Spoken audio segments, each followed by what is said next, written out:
जरूरी है। दर्शकों नमस्कार, मैं श्रद्धा तिवारी और आप देख रहे हैं MNS न्यूज़ टीवी। तो आइए देखते हैं आज की खास खबर। एक नजर डालते हैं आज की हेडलाइंस की ओर। बांग्लादेश के चिकन नेक वाले बयान पर भड़के Hemant Biswa. UP BJP MLA का वीडियो वायरल। बाल काटे सिर मुड़वाया, केरल में क्यों ऐसा प्रदर्शन। तो आइए देखते हैं खबरें विस्तार से। बांग्लादेश के चिकन नेक वाले बयान पर भड़के हेमंत बिस्वा। असम के मुख्यमंत्री हेमंत बिस्वा शर्मा ने मंगलवार को बांग्लादेश सरकार के मुख्य सलाहकार मोहम्मद यूनुस के बयान की कड़ी निंदा की, जिसमें उन्होंने दावा किया कि बांग्लादेश इस क्षेत्र के लिए हिंद महासागर का एकमात्र संरक्षक है, क्योंकि पूर्वोत्तर भारत के साथ राज्य भूमि से घिरे हुए। सीएम शर्मा ने यूनुस की टिप्पणियों को आक्रामक बताया। उन्होंने कहा कि बांग्लादेश की तथाकथित अंतरिम सरकार के मोहम्मद यूनुस की ओर से दिया गया बयान अपमानजनक और अत्यधिक निंदनीय है। उन्होंने पूर्वोत्तर भारत के 7 राज्यों को भूमि से घिरा हुआ बताया और बांग्लादेश को उनके समुद्री पहुंच के संरक्षक के एक रूप में पेश किया। ये टिप्पणी भारत के रणनीतिक चिकन नेक गलियारों से जुड़ी लगातार विद्धता की कहानी को रेखांकित करती। असम के मुख्यमंत्री हेमंत बिस्वा शर्मा ने मंगलवार को बांग्लादेश सरकार के मुख्य सलाहकार मोहम्मद यूनुस के बयान की कड़ी निंदा की, जिसमें उन्होंने दावा किया कि बांग्लादेश इस क्षेत्र के लिए हिंद महासागर का एकमात्र संरक्षक है, क्योंकि पूर्वोत्तर भारत के 7 राज्य भूमि से घिरे हुए। सीएम शर्मा ने यूनुस की टिप्पणियों को आक्रामक बताया। उन्होंने कहा कि बांग्लादेश की तथाकथित अंतरिम सरकार के मोहम्मद यूनुस की ओर से दिया गया बयान अपमानजनक और अत्यधिक निंदनीय है। उन्होंने पूर्वोत्तर भारत के 7 राज्यों को भूमि से घिरा हुआ बताया और बांग्लादेश को उनके समुद्री पहुंच के संरक्षक के एक रूप में पेश किया। ये टिप्पणी भारत के रणनीतिक चिकन नेक गलियारों से जुड़ी लगातार विद्धता की कहानी को रेखांकित करती। 7 states of India, eastern part of India, called 7 sisters. They are landlocked country, landlocked region of India. They have no way to reach out to the ocean. We are the only guardian of the ocean for all this region. So this opens up a huge possibility. So this could be an extension of the Chinese economy. Build things, produce things, market things, bring things to China, bring it out to the whole rest of the world. अगली खबर। UP BJP MLA का video viral. UP की बस्ती के हरिया विधानसभा क्षेत्र से Bharatiya Janata party के विधायक अजय सिंह का एक वीडियो वायरल हो रहा है। वीडियो में अजय सिंह उन पर लगे आरोपों को लेकर सोशल मीडिया पर भ्रम फैलाने वालों को श्राप देते दिखाई दे रहे हैं। दरअसल एक लड़के की 25 मार्च को मौत हो गई थी। घर वालों ने आरोप लगाया कि पुलिस की पिटाई से उसकी मौत हुई। इसी मामले में एक अफवाह उड़ी कि विधायक पुलिस को सपोर्ट कर रहे हैं और प्राथमिकी दर्ज नहीं होने दे रहे हैं।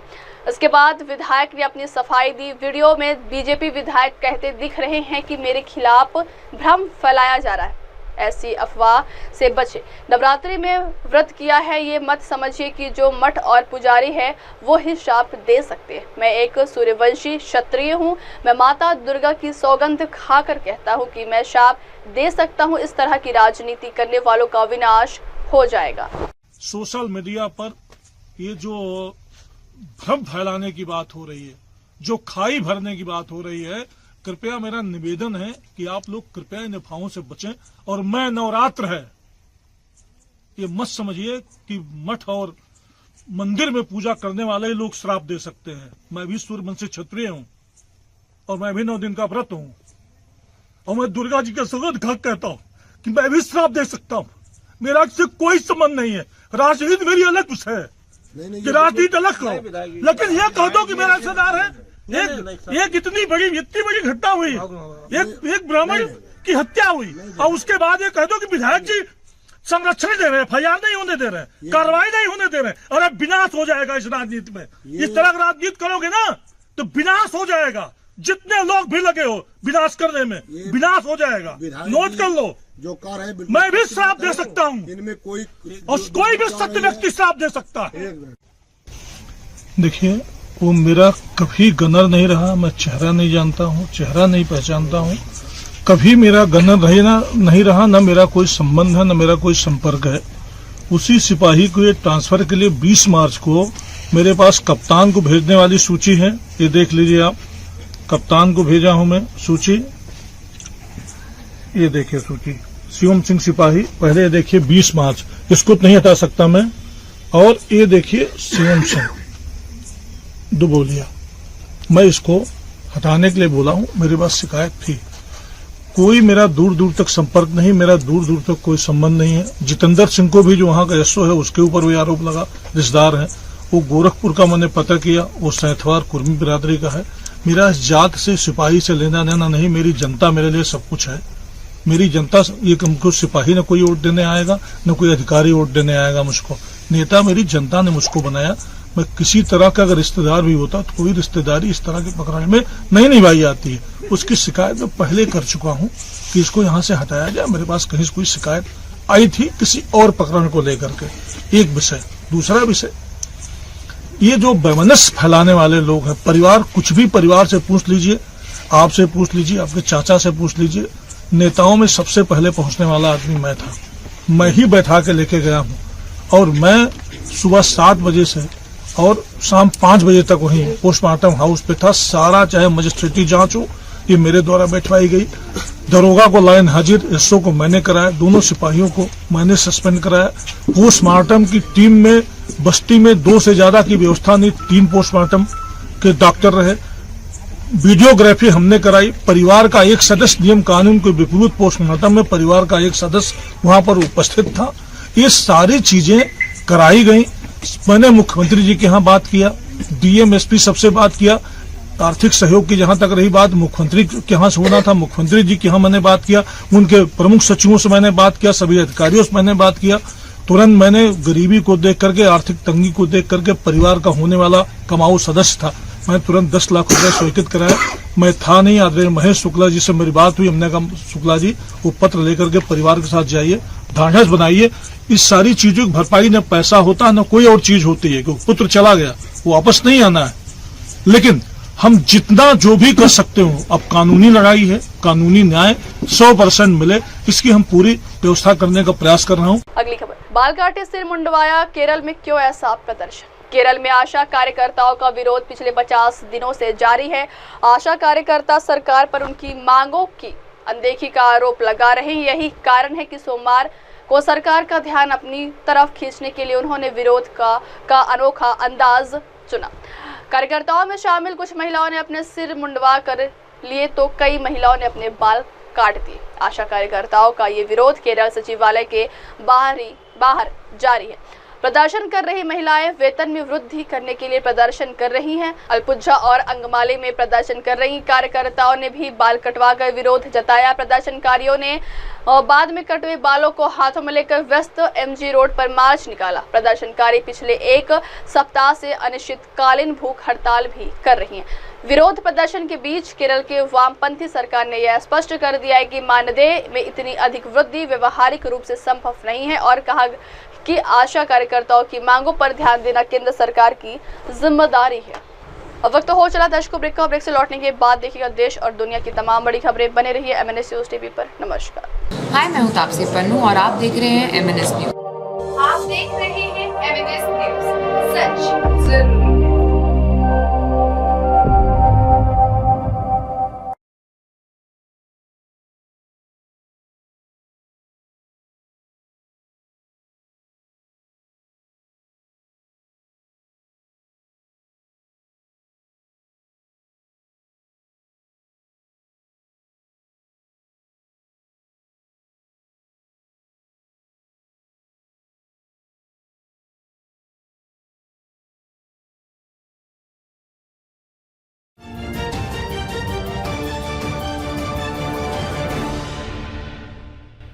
आप देख रहे हैं MNS न्यूज, सच जरूरी है। दर्शकों नमस्कार, मैं श्रद्धा तिवारी और आप देख रहे हैं MNS न्यूज टीवी। तो आइए देखते हैं आज की खास खबर। एक नजर डालते हैं आज की हेडलाइंस का। नमाज ना पढ़ने को लेकर योगी आदित्यनाथ ने किया महाकुंभ का जिक्र। पटना जंक्शन के लाउंज में कर्पूरी ठाकुर की तस्वीरें। वक्त के खिलाफ संघर्ष लगातार जारी रही। तो आइए देखते हैं खबरें विस्तार से।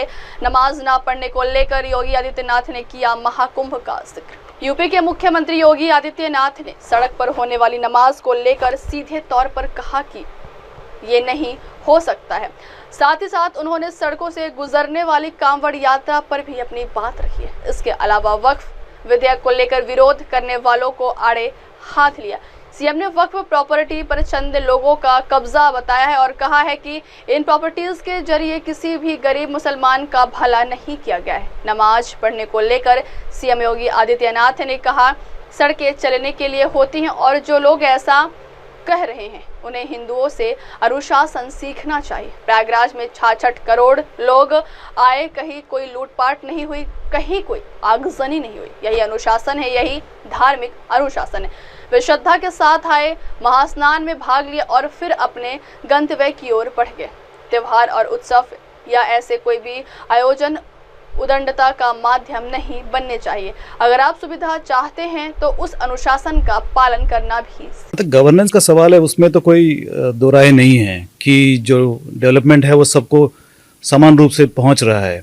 लेकिन उसके साथ साथ कुछ नेता, जैसे अब मेरठ में जो हुआ, उन्होंने किसी ने कह दिया कि सड़क पे नमाज जो पढ़ेगा ठीक उसको ठीक बोला है।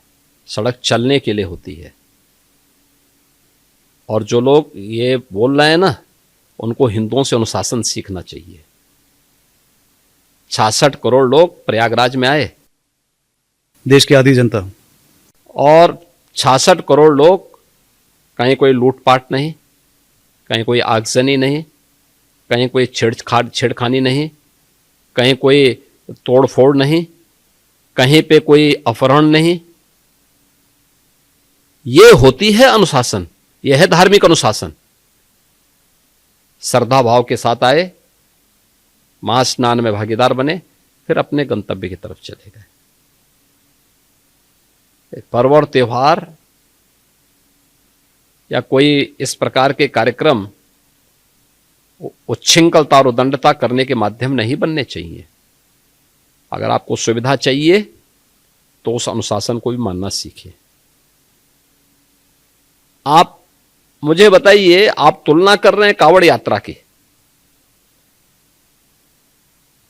कांवड़ यात्रा हरिद्वार से लेकर के और गाजियाबाद तक या उन क्षेत्रों में जाती है तो सड़क पे ही चलेगी। क्या हमने किसी परंपरागत मुस्लिम जुलूस को कभी रोका? कभी नहीं रोका। मुहर्रम के जुलूस निकलते हैं। हाँ, ये जरूर कहा कि भाई ताजिया की साइज थोड़ा छोटा करिए। इसलिए करिए क्योंकि तुम्हारी सुरक्षा के लिए हाई टेंशन तार होंगे, हाई टेंशन तार बदलेंगे नहीं तुम्हारे लिए, उसके साइज कम करो, क्योंकि हाई टेंशन की चपेट में आओगे मर जाओगे। और यही होता है। कांवड़ यात्रियों में भी उनको बोला जाता है डीजे की साइज छोटा करो, और जो नहीं करता उसमें हम लोग सख्ती करते हैं। कानून तो सबके लिए बराबर लागू किया जा रहा है, तो आप कैसे तुलना कर दे रहे हैं फिर उसको? ईद में कौन सा प्रदर्शन करेंगे? आप घंटों सड़क जाम करेंगे नमाज पढ़ने के नाम पे, और नमाज पढ़ने की जगह आपके ईदगाह होगा, आपका मस्जिद होगा, सड़क नहीं हो सकती। और इसके लिए अगर बोला जा रहा है, आप मानेंगे नहीं तो ठीक तो कहा कि आप उदंडता करेंगे। पथराव जो वहां पे हुआ वो दो मुस्लिम पक्षों में पथराव हुआ है, हिंदू पक्ष उसमें कहीं भी नहीं है, प्रशासन कहीं भी नहीं है। प्रशासन तो बीच बचाव के। हर अच्छे कार्य का विरोध होता है, वैसे ही वक्फ संशोधन विधेयक पर भी ये हो हल्ला हो रहा है।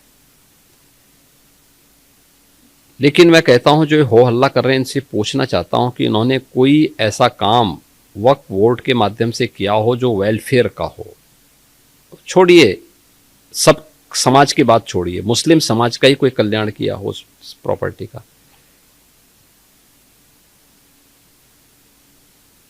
ये व्यक्तिगत स्वार्थ का एक अड्डे बने हुए हैं। चंद लोगों के लिए लूट खसोट के अड्डे बने हुए हैं। किसी भी सरकारी प्रॉपर्टी पर जबरन काबिज करने का एक माध्यम बना हुआ है।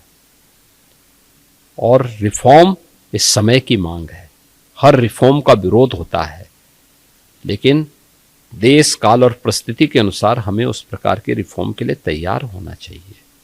और मुझे लगता है कि इसका लाभ मुस्लिम समाज को भी होगा, और जिसके कारण बहुत बार कानून व्यवस्था के संकट खड़ा होता है, उससे भी लोगों को। अगली खबर, पटना जंक्शन के लाउंज में कर्पूरी ठाकुर की तस्वीरें नहीं। बिहार में राष्ट्रीय लोक मोर्चा के अध्यक्ष और राज्यसभा सांसद उपेंद्र कुशवाहा ने सोमवार को पटना जंक्शन के लाउंज में कर्पूरी ठाकुर की तस्वीरें नहीं होने पर अपनी निराशा जाहिर की। उन्होंने कहा कि लाउंज में दीवार पर कई महापुरुषों की तस्वीरें लगी हुई है, बहुत अच्छा लग रहा है, लेकिन जननायक कर्पूरी ठाकुर की कमी खल रही है। उन्होंने केंद्रीय रेल मंत्री अश्विनी वैष्णव से इस कमी को दूर करने का अनुरोध किया है। दरअसल पूर्व केंद्रीय मंत्री उपेंद्र कुशवाहा पटना जंक्शन पहुंचे थे। इस दौरान ट्रेन के आने में देरी के कारण वह लाउंज में इंतजार कर रहे थे, जहां लाउंज में उन्होंने बिहार के सभी विभूतियों डॉक्टर राजेंद्र प्रसाद, श्री कृष्ण सिंह सहित की तस्वीरें लगी हुई देखी, लेकिन भारत रत्न कर्पूरी ठाकुर की तस्वीरें नहीं थी। वहीं उपेंद्र कुशवाहा ने रेल मंत्रालय से इसे तुरंत लगाने का अनुरोध किया। पूर्व सांसद उपेंद्र कुशवाहा ने इसको लेकर रेल मंत्री और रेल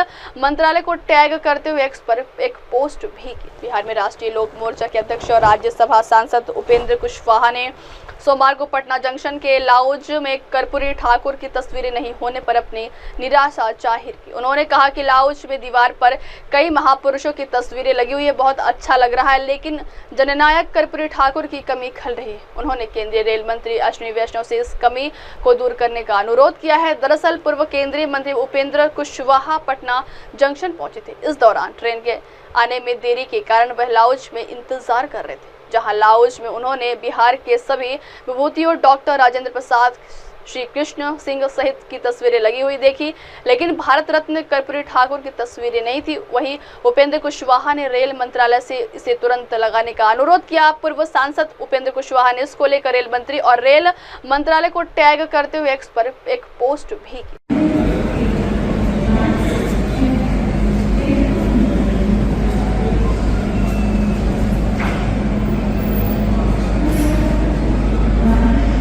अगली खबर, वक्फ के खिलाफ संघर्ष लगातार रहेगा जारी। देश भर में जहां सोमवार को धूमधाम से ईद मनाई गई, वहीं ईद के जश्न के बीच हर ओर केंद्र सरकार की ओर से संसद में लाए जाने वाले वक्फ विधेयक का जिक्र होता रहा। ईद के मौके पर all India Muslim Personal Law Board के महासचिव मौलाना फजलुर रहीम मुजहिद्दीन ने मुस्लिम समाज के लोगों को संदेश देते हुए कहा कि हमारा साथ देने वालों को शुक्रिया। साथ ही यह भी कहा कि हम इसके खिलाफ हर संभव संघर्ष करते रहेंगे। महासचिव मौलाना फजलुर रहीम मुजहिद्दीन ने सोशल मीडिया प्लेटफॉर्म पर जारी अपने संदेश में कहा कि हर वर्ग से आने वाले उन तमाम लोगों का शुक्रिया अदा करता हूं जो वक्फ संशोधन विधेयक 2024 के खिलाफ बोर्ड के संघर्ष में शामिल हुए। देखिए वीडियो। मेरे बुजुर्गों, भाइयों और दोस्तों, अस्सलामु अलैकुम व रहमतुल्लाहि व बरकातुहू। All India Muslim Personal Law Board के जनरल सेक्रेटरी की हैसियत से मैं मिल्लत इस्लामिया हिंदिया, मुख्तलिफ दीनी व मिली जमातों, तंजीमों और इदारों और सिविल सोसाइटी मूवमेंट, दलित, आदिवासी, ओबीसी और अक़लियती रहनुमाओं का तहे दिल से शुक्रिया अदा करता हूँ कि वक्फ तरमीमी बिल 2024 के खिलाफ बोर्ड की आवाज़ पर न सिर्फ लब्बैक कहा, बल्कि उसके खिलाफ बोर्ड की तरफ से चलाई जाने वाली तहरीक में बढ़ चढ़कर हिस्सा लिया और दिल्ली, पटना और विजयवाड़ा के कामयाब मुजाहरे हुए और इन सब का उसमें भरपूर ताउन शामिल रहा। इसलिए मैं इन सब का शुक्रिया अदा करता हूँ और अल्लाह सुब्हानहू व तआला से दुआ गो हूँ कि वो इसका बेहतरीन बदला अता फरमाए। इसी तरह मैं उन तमाम अपोजिशन पार्टियों और मेंबरान पार्लियामेंट का भी मशकूर हूँ कि जिन्होंने न सिर्फ इतनी बड़ी तादाद में शिरकत की, बल्कि पूरी कुव्वत से वक्फ तरमीमी बिल 2024 को कुल्लियतन मुस्तरद करने का ऐलान किया और वादा किया कि उसके लिए हर मुमकिन अपना ताउन पेश करेंगे और पार्लियामेंट के अंदर और पार्लियामेंट के बाहर उसकी लड़ाई लड़ेंगे। मैं उनका भी बेहद शुक्रगुजार हूँ। ईद उल फित्र के पुरमसरत मौके पर हम अपने तमाम भाइयों बहनों को दिल की गहराई से मुबारकबाद पेश करते हैं। उसके अलावा मैं अपने तमाम भाइयों से दरख्वास्त करता हूँ कि वो इस मुल्क की सलामती और मुसलमानों के तहफ़्फ़ुज़ और शरीयत इस्लामी की बका के लिए खुसूसी दुआओं का एहतमाम करें और ख़ास तौर पर वक्फ तरमीमी बिल 2024 किसी तरह कानून न बन सके उसकी भी दुआ फरमाएं। उसके अलावा अपनी दुआओं में अहले गज़ा को भी याद रखें और बैतुल मुक़द्दस के लिए भी दुआओं का एहतमाम करें। अल्लाह सुब्हानहू व तआला हमारी और आपकी सबकी दुआओं को कबूलियत का शर्फ अता फरमाए।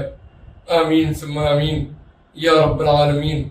वस्सलामु अलैकुम व रहमतुल्लाहि व बरकातुहू। अब वक्त हो चला दर्शकों ब्रेक का। ब्रेक से लौटने के बाद देखिएगा देश और दुनिया की तमाम बड़ी खबरें। बने रहिए MNS न्यूज़ टीवी पर। नमस्कार। Hi, this is Abhijit Sawant and you are watching MNS News. आप देख रहे हैं MNS न्यूज, सच जरूर।